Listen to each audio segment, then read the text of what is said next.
Guys, welcome back to my channel. Nama aku Asya Sandria dan terima kasih sudah klik video ini. Buat yang baru pertama kali datang ke channelku, jangan lupa untuk klik tombol subscribe dan nyalakan lonceng notifikasinya supaya kalian tidak ketinggalan sama video terbaruku. Terus buat yang udah lama support aku, thank you banget. Jangan lupa buat screenshot video ini, terus post di IG story kalian dan jangan lupa tag aku @Asya Sandria 75, oke? Nah, hari ini aku akan menceritakan tentang seseorang yang bernama Saya Suzuki, teman-teman. Nah, tapi kalian tuh jangan bingung, karena buat orang Indonesia ya, mungkin pada bingung ya. Saya yang ada di namanya dia ini tuh bukan berarti saya aku, tapi saya SAAYA, emang kayak gitu namanya. Jadi nama dia ini tuh adalah Saya Suzuki, dan dia ini tuh tinggal di Tokyo yang ada di Jepang, teman-teman. Saya Suzuki ini tuh merupakan anak yang sangat cantik dan juga baik terhadap orang-orang. Dan dia ini itu ternyata dari kecil sudah memiliki bakat akting. Jadi dia ini tuh sebenarnya merupakan seorang anak yang pemalu, tetapi karena bakatnya dia ini itu, akhirnya sifat pemalunya pun tertutupi. Nah, sejak kelas 5 SD, Saya Suzuki ini itu telah membintangi beberapa film dan juga drama yang ada di televisi, teman-teman. Nah, meskipun dia ini itu sambil membintangi film-film dan juga bermain di film-film, dia ini itu juga seperti anak remaja pada umumnya, dan dia ini tuh juga pergi ke sekolah, terus dia ini tuh juga berteman sama orang-orang yang ada di sekitarnya. Akhirnya, pada bulan Oktober tahun 2011, si Saya Suzuki ini itu suka menghabiskan waktunya untuk mencari teman-teman baru di dunia maya. Ya biasalah, namanya juga anak-anak remaja kan pasti lebih aktif di sosmed gitu kan ya, cari-cari teman online yang baru. Nah, terus teman online pertamanya dia ini itu bernama Charles Thomas Ikenaga. Charles ini tuh merupakan keturunan dari orang Filipina dan juga Jepang, teman-teman. Dan dia ini tuh tinggal di bagian Kyoto, Jepang, di kota Kyoto. Dia ini itu ngaku ke Saya Suzuki kalau dia ini tuh merupakan lulusan dari universitas yang sangat elit. Padahal sebenarnya dia ini tuh nggak kuliah. Dia ini itu habis SMA langsung kerja sebagai supir truk. Enak-enaknya ketemu kenalan sama gadis langsung bohong-bohong, sok-sokan jadi cowok keren. Gak cuman itu doang, si Charles ini tuh juga bilang kalau dia ini tuh merupakan keluarga yang sangat kaya, dan keluarganya ini tuh memiliki banyak sekali rumah dan juga mobil. Nah, akhirnya dari chattingan-chattingan lewat online itu, mereka berdua pun menjadi semakin dekat, si Saya Suzuki sama si Charles ini. Terus akhirnya selama 2 bulan mereka chattingan, di Desember tahun 2011 mereka pun memutuskan untuk menjalin hubungan. Nah, mereka pun akhirnya pacaran. Dan untuk menemui Saya Suzuki ini itu, si Charles harus menaiki sebuah bis malam yang berasal dari Kyoto ke Tokyo selama kurang lebih 6 jam dan jaraknya itu sekitar 457 km. Jadi Charles ini tuh ngambil bis malam dari Kyoto ke Tokyo selama 6 jam demi ketemu dengan ceweknya, teman-teman. Dan mereka ini tuh sempat berpacaran selama kurang lebih 5 bulan lah. Nah, habis 5 bulan itu, nggak taunya si Saya Suzuki tahu kalau Charles ini tuh sudah banyak banget berbohong sama dia tentang dirinya sendiri. Charles ini tuh juga sering bersikap kasar kepada Saya Suzuki, sampai akhirnya Saya Suzuki pun memutuskan untuk mengakhiri hubungannya, teman-teman. Jadi akhirnya mereka pun putus di tahun 2012 lah. Nah, habis itu si Saya Suzuki meninggalkan Charles karena dia ini tuh perlu studi ke Amerika. Hal ini pun akhirnya membuat Charles sangat terpukul karena dia ini tuh habis diputusin langsung ditinggal sama pacarnya yang itu kan, dia ditinggal langsung sama mantan pacarnya, nggak pakai babi bebo, langsung tinggal. Charles ini pun akhirnya nggak punya alasan apapun untuk menahan si Saya Suzuki pergi. Jadi dia pun akhirnya memutuskan untuk menunggu sampai si Saya Suzuki itu pulang dari studinya, teman-teman. Sampai akhirnya Saya Suzuki beneran pulang buat ketemu sama keluarganya, berlibur gitu, yaitu pada bulan Maret 2013. Nah, saat itu pas si Charles tahu kalau Saya Suzuki udah pulang ke Jepang, dia langsung ngomong ke Saya Suzuki dan langsung minta mereka ini itu untuk balik menjadi pasangan kekasih lagi. Mereka mau nyambung lagi gitu loh. Jadi si Charles ini tuh minta supaya Saya Suzuki mau jadi pacarnya lagi. Tapi Saya Suzuki ini tuh udah nolak. Dia gak mau lagi sama si Charles karena dia itu sudah move on. Nah, tapi si Charles ini tuh bukan tipikal cowok yang gampang nyerah, teman-teman. Dia ini tuh tetap pantang menyerah untuk mengikuti si Saya Suzuki dan memintanya untuk menjadi pacarnya. Bayangin, setelah ditolak kedua kalinya, dia ini tuh ngirim ratusan pesan ke si Saya Suzuki. Dan semua ratusan pesan itu di-ignore. Ignore itu? Nah ya, dicuekin sama si Saya Suzuki. Nggak cuma gitu doang, si Charles ini tuh bahkan nanyain ke teman-temannya si Saya Suzuki. Dia tuh nanyain, kamu bisa nggak minta tolong biar Saya Suzuki ini tuh bisa jatuh cinta lagi sama aku, atau Saya Suzuki ini tuh bisa jadi pacaran lagi sama aku. Jadi gimana nih caranya gitu loh. Tapi teman-temannya si Saya Suzuki ini tuh juga nggak mau bantu. Soalnya kenapa ya, Charles ini tuh loh, kalian coba aja deh lihat sendiri. Cowok yang ditolak 2 kali tapi masih percaya diri untuk mau balik sama cewek yang satu ini, apa nggak kayak cowok yang nggak tahu malu? Hingga akhirnya pada suatu hari si Charles ini tuh karena sudah bosan ya pesannya itu selalu di-ignore gitu sama itu si Saya Suzuki. Akhirnya dia pun mengancam Saya Suzuki dan bilang kalau foto-foto dan video-video di tiap kali mereka itu lagi pacaran bakalan dia unggah di sosial medianya, teman-teman. Saya Suzuki ini kan sudah banyak bikin film gitu kan ya, sudah ada nama. Lah terus kalau si Charles ini ngepost sama ngeunggah foto-foto sama video mereka pas lagi pacaran, gimana nasibnya?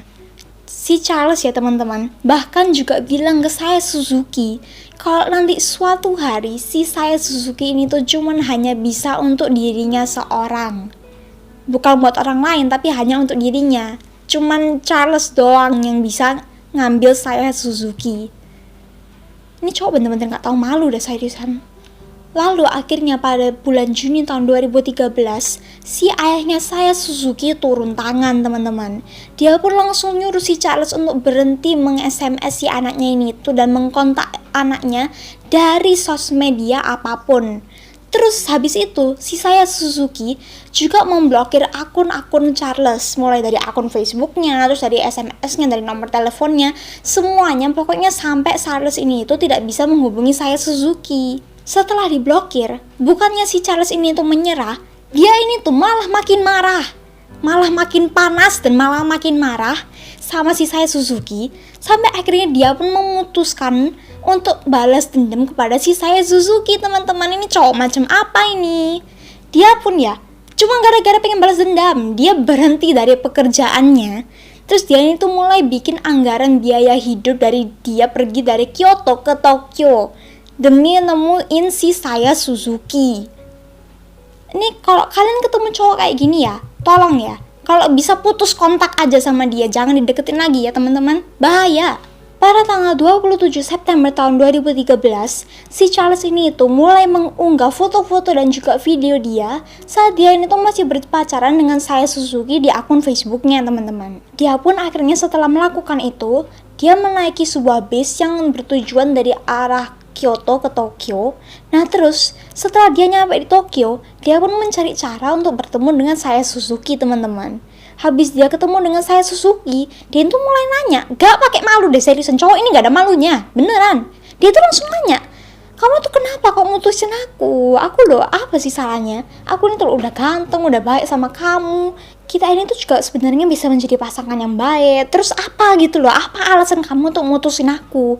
Saya Suzuki yang sudah munek sama si Charles ini pun akhirnya memutuskan untuk tidak mempedulikan lelaki itu dan sudah dibiarin aja, nggak ngapa-ngapain, udah biarin aja kayak gitu, udah biarin aja.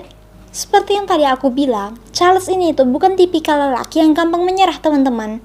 Setelah dia dihiraukan seperti itu oleh si Saya Suzuki, dia nggak pantang menyerah. Dia tetap duduk di depan rumahnya si Saya Suzuki, cuman buat ngeliatin si perempuan itu. Dan terkadang dia itu bahkan tiba-tiba bisa muncul sendiri di tempat dimana Saya Suzuki ini tuh suka nongkrong, suka jalan-jalan. Apa lama-lama udah gak kayak om pedofil itu? Apa gak risih liat cowok kayak gitu? Risih kan sih Saya Suzuki yang akhirnya sudah sangat risih dan tidak bisa menahan perasaan yang terlalu risih ini tuh. Akhirnya lapor ke orang tuanya dan bilang kalau dia ini tuh takut pergi keluar. Kenapa? Soalnya tiap kali dia itu keluar, Charles ini tuh kayak seakan-akan ada di semua tempat dimana dia itu datengin gitu loh. Kayak seakan-akan Charles ini tuh selalu ngikutin dia. Orang tuanya pun akhirnya memutuskan untuk melaporkan hal tersebut kepada para polisi, dan akhirnya para polisi menyuruh mereka untuk membuat sebuah laporan resmi, teman-teman. Suatu hari pada tanggal 4 Oktober tahun 2013, si Saya Suzuki dengan mukanya yang pucat ini itu datang ke ruang kepala sekolahnya dan berkata kalau si Charles ini tuh telah mengancam untuk membunuh Saya Suzuki, teman-teman. Kepala sekolah yang dengar hal itu kan nggak bisa ngapa-ngapain gitu kayaknya. Dia juga nggak kenal Charles itu siapa, dan dia itu juga nggak berhak untuk melakukan apapun. Jadi dia pun akhirnya menyuruh saya Suzuki untuk melapor ke polisi tentang hal itu. Sampai akhirnya 3 hari kemudian, yaitu pada tanggal 7 Oktober tahun 2013, si saya Suzuki memutuskan untuk beneran lapor ke polisi. Polisi yang menerima laporan ini pun langsung meminta si saya Suzuki untuk mengumpulkan email-email dan juga bukti-bukti tertulis yang dia punya untuk dijadikan sebagai bukti yang nanti dia akan bawa ke polisi, teman-teman. Nah terus si saya Suzuki ini tuh sempat memberikan nomor teleponnya si Charles ke polisi, tetapi dia ini tuh nggak tahu kalau ternyata nomor telepon ini tuh bukan nomor telepon Charles yang sebenarnya. Nomor telepon ini tuh cuma kayak nomor telepon cadangan gitu lah, kayak nomor telepon kedua gitu. Karena ketika polisi itu coba untuk menelpon si Charles, telepon itu tidak aktif sama sekali. Mau dicoba beberapa kali pun, nomor telepon itu tetap tidak aktif dan tidak bisa dijawab oleh si Charles. Nah akhirnya ketika si saya Suzuki ini itu udah pulang ke rumah, dia itu merasa kayak, oh udah aman ini, udah aman. Charles itu juga gak bakal berani lagi deket-deket sama aku, kan aku udah lapor ke polisi.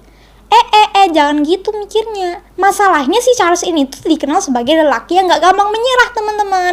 Dan gak gampang menyerahnya tuh bikin risih. Jadi si Charles ini tuh ternyata masih punya pikiran lain, masih punya, plan lain, masih punya rencana lain yang akan dia lakukan kepada saya Suzuki. Ini serius, aku kasian banget beneran sama ceweknya. Kasian banget ketemu cowok sekurang ajar dan se-gak punya malu ini. Kalian seriusan ya, kalau kalian kenal cowok dari online ya, bener-bener cari tahu tentang cowok itu sampai sedalam-dalamnya. Takutnya kalau dia kayak bohong ke kalian, terus kalian nggak tahu, nanti kalian cuman iya-iyain doang, ya jadinya kayak gini kan. Di hari yang sama tersebut, ternyata si Charles ini tuh perlahan-lahan jalan ke arah rumahnya si saya Suzuki dan memasuki perkarangannya dengan cara memanjat pagarnya, teman-teman. Charles pun akhirnya naik ke lantai 2 dari jendela yang tidak tertutup, teman-teman. Makanya kalian tuh harus hati-hati kalau di rumah sendirian. Jangan lupa dikunci semua jendela sama pintunya, oke? Sampai akhirnya pada jam 2 siang, si Charles ini tuh turun ke lantai 1 dan bersembunyi di sebuah lemari yang ada di bawah tangga. Dengan sabar, dengan sangat-sangat sabar, si Charles ini tuh menunggu di dalam lemari itu untuk saya Suzuki datang ke dalam. Nah, di saat yang bersamaan, polisi-polisi ini tuh sudah nyoba untuk menelpon Charles. Tetapi telepon itu tidak digubris oleh si Charles, dan dia itu cuma fokus dengan sangat menunggu saya Suzuki untuk memasuki ruangan itu. Pada pukul 4:30 sore, si saya Suzuki ini tuh mendapatkan panggilan dari polisi untuk memastikan apakah dia ini tuh sudah aman atau belum. Jadi teleponnya tuh kurang lebih kayak gini lah. Halo, dengan saya Suzuki. Apakah kamu tidak apa-apa? Apa masih diganggu atau gimana? Saya Suzuki-nya itu kan merasa kalau dia tuh gak diganggu gitu kan ya hari ini. Soalnya entah kenapa tiba-tiba Charles kayak menghilang gitu loh. Tapi dia itu bukan yang kayak hilang khawatir gimana gitu. Dia tuh malah seneng ya, pasti seneng lah udah risih kok. Dia pun akhirnya bilang, oh enggak kok, hari ini gak diganggu sama siapa-siapa. Si Charles-nya juga gak ada di mana-mana, gak kelihatan. Nah, berarti kan udah kesannya kayak udah aman gitu kan ya. Dia ini tuh gak tahu kalau ternyata di belakangnya dia, di lemari itu, si Charles ini tuh sambil duduk, sambil dengerin percakapan antara saya Suzuki dan juga si polisi ini. Begitu saya Suzuki selesai berbicara, saya Suzuki kan langsung menutup teleponnya gitu kan ya. Habis itu, si Charles yang dari tadi nungguin di lemari, tiba-tiba langsung keluar dari lemari itu dan menghampiri si saya Suzuki yang lagi shock, teman-teman. Ya pasti kaget lah. Dia lagi telepon-telepon, tiba-tiba ada orang dari lemari buka pintunya terus langsung menghampiri dia. Saya Suzuki yang kaget ini pun akhirnya berusaha untuk mencari jalan keluar dari rumahnya. Dan saat dia keluar dari rumahnya, dia pun langsung mulai berteriak minta tolong supaya dia itu bisa kabur dari Charles, teman-teman. Namun ternyata sayangnya Charles yang sudah gelap mata ini itu menangkap si saya Suzuki dan langsung menghabisinya persis di depan rumahnya si saya Suzuki. Di saat yang bersamaan, ada tetangganya saya Suzuki yang kebetulan lagi lewat jalan itu bersama anjingnya, teman-teman. Saat dia melihat saya Suzuki sedang tergeletak di tanah dengan lumuran darah itu, dia pun akhirnya langsung menghampiri saya Suzuki dan menelpon polisi. Polisi yang datang ke sana dan mulai menginvestigasi pun akhirnya langsung membawa saya Suzuki pergi ke rumah sakit. Namun sayangnya, semua itu sudah terlambat. Karena luka-luka parah yang dialami oleh saya Suzuki ini, dia pun akhirnya tidak dapat untuk diselamatkan. Dan akhirnya 2 jam kemudian setelah dia sampai di rumah sakit, Saya Suzuki pun akhirnya meninggal dunia.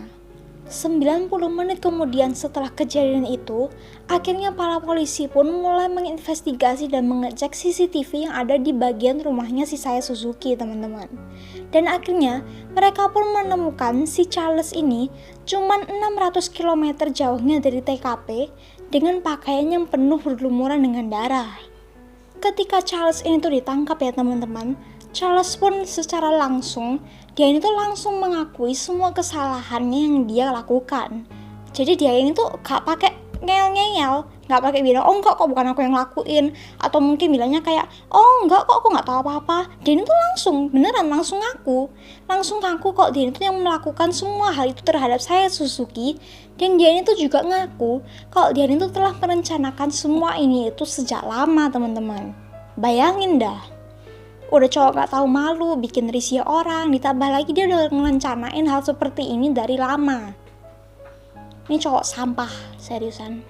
Pada tanggal 29 Oktober tahun 2013, akhirnya si Charles ini tuh didakwa karena dia ini tuh telah secara resmi atas tuduhan menghilangkan nyawa seseorang dan juga menghilangkan nyawa seseorang itu menggunakan senjata ilegal, ditambah lagi telah memasuki rumah orang secara ilegal, teman-teman.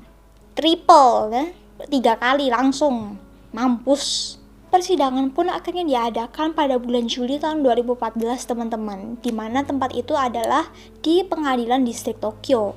Nah, di pengadilan itu, si Charles ini tuh seperti biasa juga mengakui semua kesalahannya. Menurut tim pembelanya si Charles, katanya Charles ini tuh sebenarnya bisa mendapatkan keringanan hukuman. Kenapa? Karena si Charles ini tuh dulunya dibesarkan tanpa kasih sayang ataupun perhatian dari kedua orang tuanya, teman-teman. Nah, tapi si penuntutnya Charles ini tuh, tim penuntutnya bilang kalau Charles ini tuh tetap harus mendapatkan hukuman penjara seumur hidup. Kenapa? Karena dia itu telah menghilangkan nyawa seseorang.